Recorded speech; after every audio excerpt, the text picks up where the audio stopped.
You know that feeling when you see an old photograph and suddenly you're back there?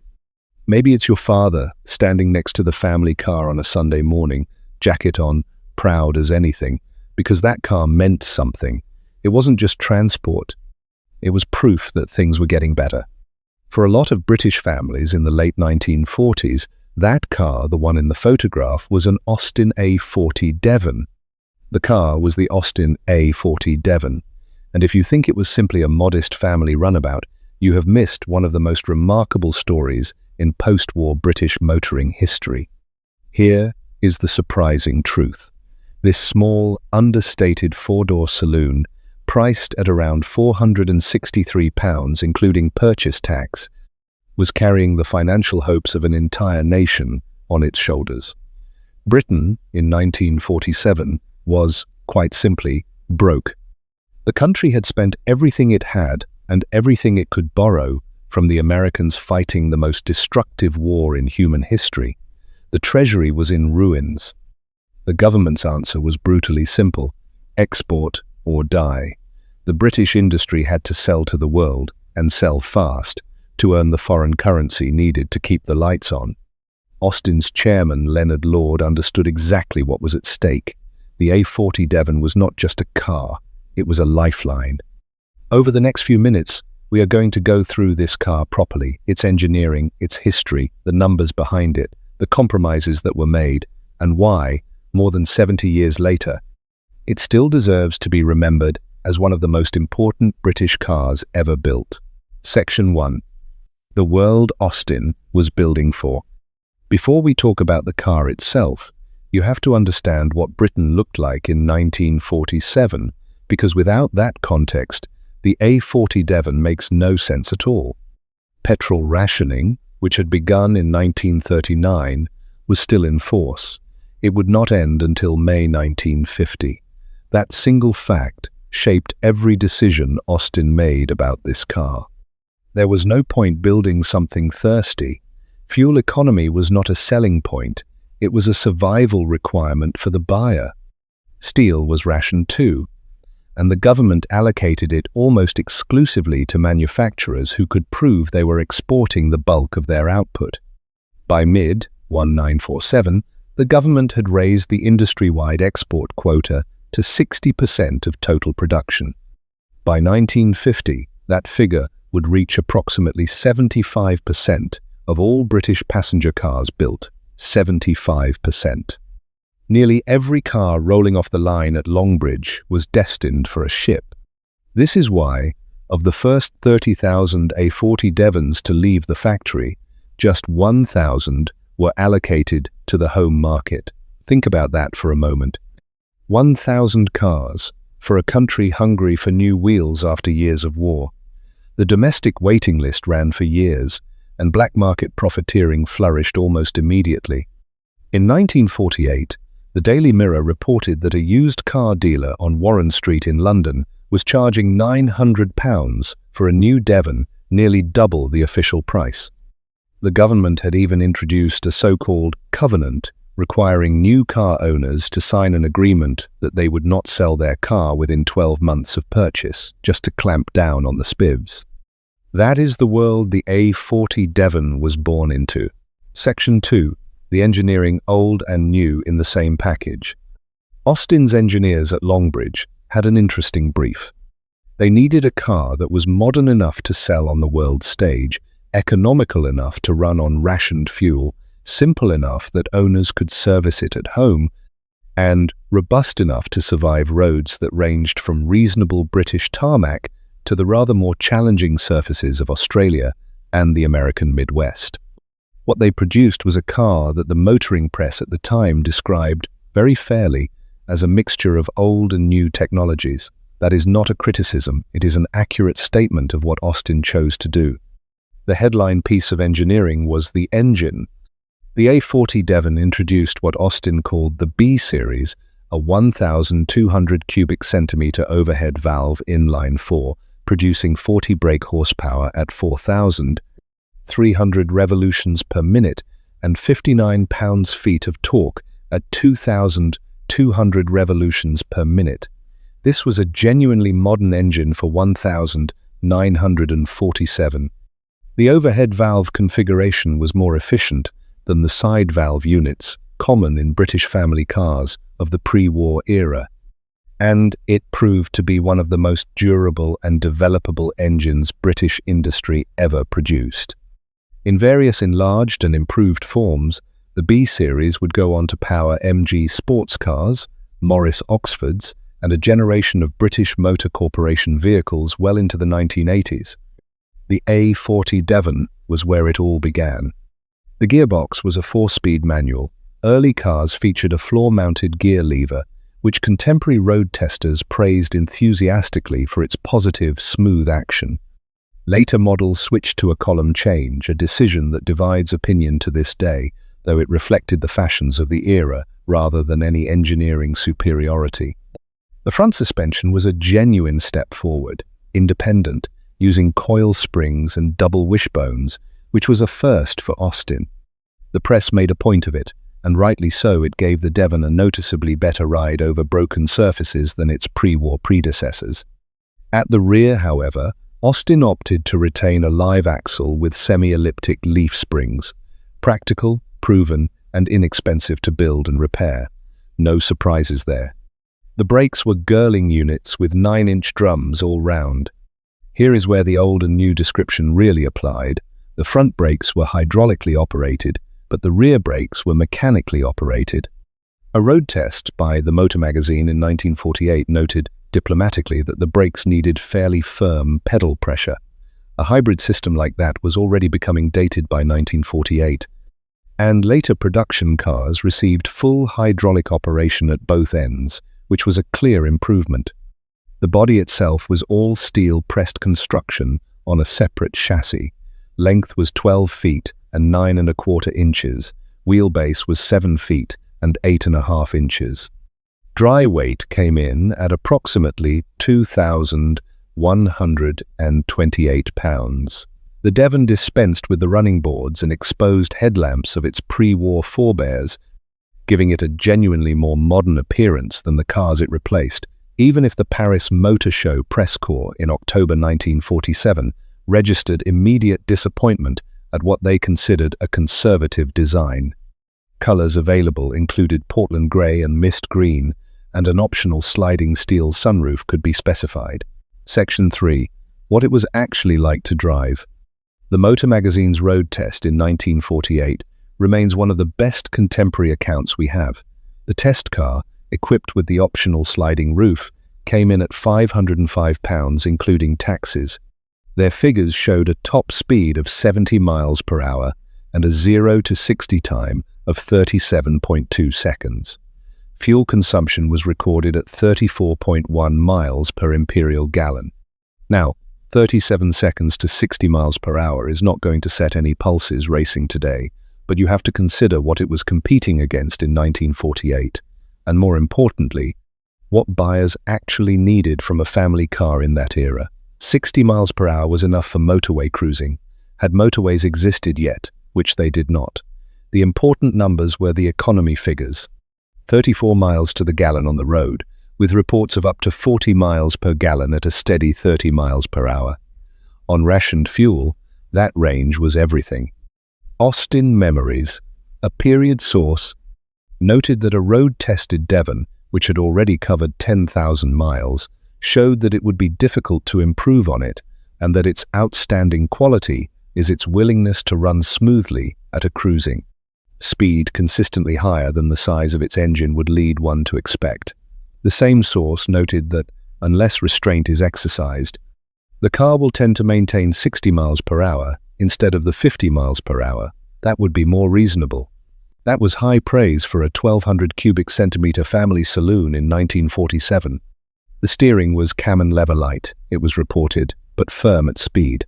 The clutch action was praised for its smoothness. And the floor-change gearbox on early models drew consistent admiration from the press for the quality of its action. It was not a perfect car. The hybrid braking system on early examples was a genuine compromise. The rear suspension, while entirely conventional, gave a harder ride than the independent front suggested it might. And the body, for all its pressed steel modernity, could flex on rough roads, because the separate chassis was not the most rigid platform available. These were real weaknesses, and they were known at the time. Section 4. The export story, Austin's lifeline to the world. The export story of the A40 Devon is in many ways more interesting than the car itself. Austin shipped the Devon to markets across the globe. The United States was a priority. American buyers with dollars in their pockets were exactly what the British Treasury needed. The A40 was one of the first imported cars to sell in significant numbers in post-war America, and it helped establish a market for British small cars that would be enormously important in the decade ahead. Australia received the Devon as well, in such volumes that local coach builders got involved. From September 1948, Australian versions of an open A40 Tourer were produced, with chassis shipped from Longbridge as what the industry called scuttles, and rebodied locally by coach builders including Ruskin in Melbourne and Dominion Motors in Brisbane. There was also an Australian market A40 Coupe Utility, a ute in Australian terminology, introduced in 1948 and marketed as that country's first all-new post-war utility vehicle. New Zealand assembled the Devon locally from CKD, completely knocked-down kits at the Austin Distributors Federation plant in Petone, Wellington. Local content, including glass, wiring, trim, tyres and batteries, was incorporated. Some of those New Zealand-built Devons are still on the road today. Italy received the Devon in Farina-influenced variants with minor enhancements, including an extended wheelbase on later series for improved rear seat legroom. The commercial van and pickup versions, the GV2 van and the GQU2 pickup, extended the A40's working life considerably. The van, with its aluminium body on the Devon chassis, ran in production until 1956, accumulating 78,242 units. The pickup, launched in March 1948, ran to 61,818 examples. Section 5. The numbers that tell the story. Production figures for the A40 Devon are, frankly, remarkable for a car produced in the years of post-war austerity.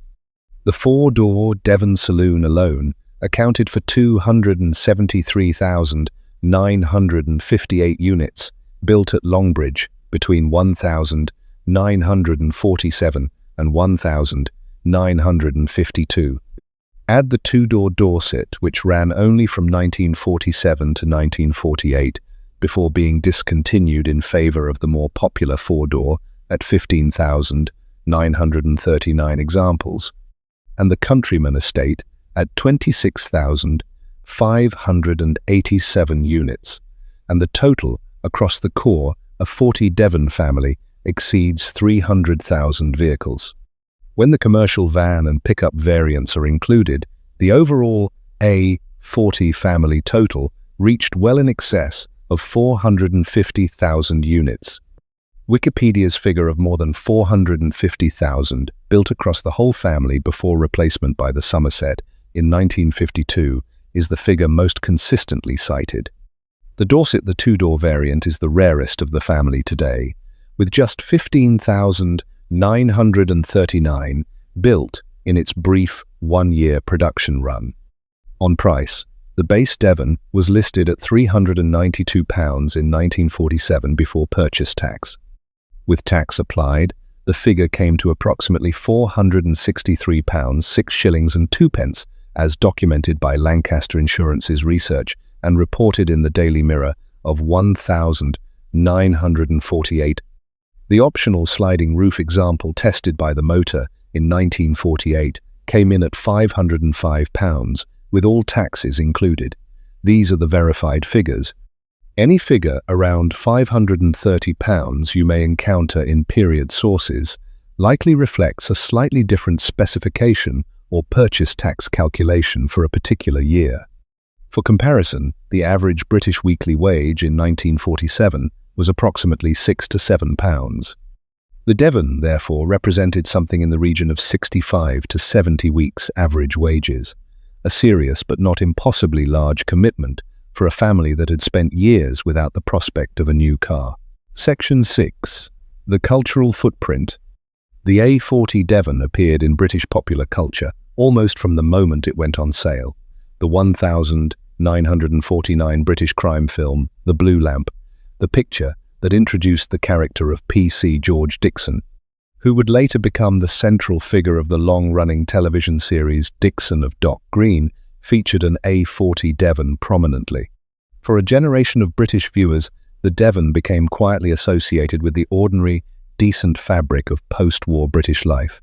The car also carries the distinction of being, in effect, the pioneer of the British car import trade in America. Where the Devon went, the Morris Minor, the Austin Healey, and eventually the Mini followed. The network of American Austin dealers, established in part to sell the Devon, laid groundwork for a transatlantic automotive relationship that shaped the industry for a generation. When the Devon was finally replaced in 1952 by the Austin A40 Somerset, a considerably more stylish car, influenced by the transatlantic design fashion of the early 1950s post-war austerity, was already beginning to ease.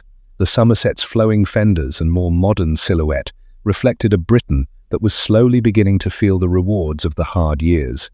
The Devon had done its job. Section 7. What they are worth today. The Austin A40 Devon occupies an interesting position in today's classic car market. It is not a car that commands the prices of a contemporary Jaguar or Aston Martin. It was never intended to be. But properly restored examples are traded in the region of £5,000 to £15,000 in the United Kingdom, with average condition cars typically valued around £5,500 based on recent market data. The most a Devon saloon has achieved publicly at auction is £14,784, according to the Classic Valuer. The rarest variant, the two-door Dorset, commands a premium when properly documented examples come to market, simply because so few were made and fewer still have survived. Mechanically, a Devon in good condition is not a difficult car to own. The B-Series engine was designed explicitly for home servicing and parts availability, while not what it was in the car's working years, is supported by a committed community of Austin enthusiasts in both Britain and Australia. The A40 Devon Register maintains records of surviving examples, and marque specialists can usually source what is needed for a restoration. What you are buying in a good Devon is something that the market genuinely cannot replicate, a directly physical connection to one of the most interesting and pressured periods in British industrial history. So, the 1947 Austin A40 Devon. It was not the fastest car of its era. It was not the most stylish. When the press saw it for the first time at Paris in October 1947, they were, to be honest, a little disappointed by its conservative lines. But none of that was really the point. The point was that Austin built more than 273,000 Devon saloons in just 5 years. They shipped them to America, to Australia, to New Zealand, to Europe, to virtually every market that had roads and the foreign currency to pay for a British car. They did it on rationed steel and rationed petrol, with workers who had spent the war years building military trucks and aircraft components, and they did it well enough that the B-Series engine this car introduced would go on to power British cars for the next 3 decades. The Devon was the beginning of Austin's post-war identity. It was the foundation of the British car export trade in America. It was the first step in a journey that led, eventually, to the Mini, perhaps the most important small car ever built. And it did all of that while costing a working British family not much more than a year's wages and returning better than 30 miles to the gallon on whatever rationed fuel they could get their hands on. The next time you see one at a show, that upright little 4-door with its modest chrome grille and its Portland grey paint, give it a moment. It earned one. Now, I would love to hear from you. Did your family own one of these? Did you drive one, work on one, or know someone who bought one new? The comments section is exactly the right place for those stories, and I genuinely read every one. If you found this video useful, a like and a subscription help enormously. They tell YouTube's algorithm that this kind of properly researched content is worth showing to people. And that is what allows us to keep making it. Thank you for watching.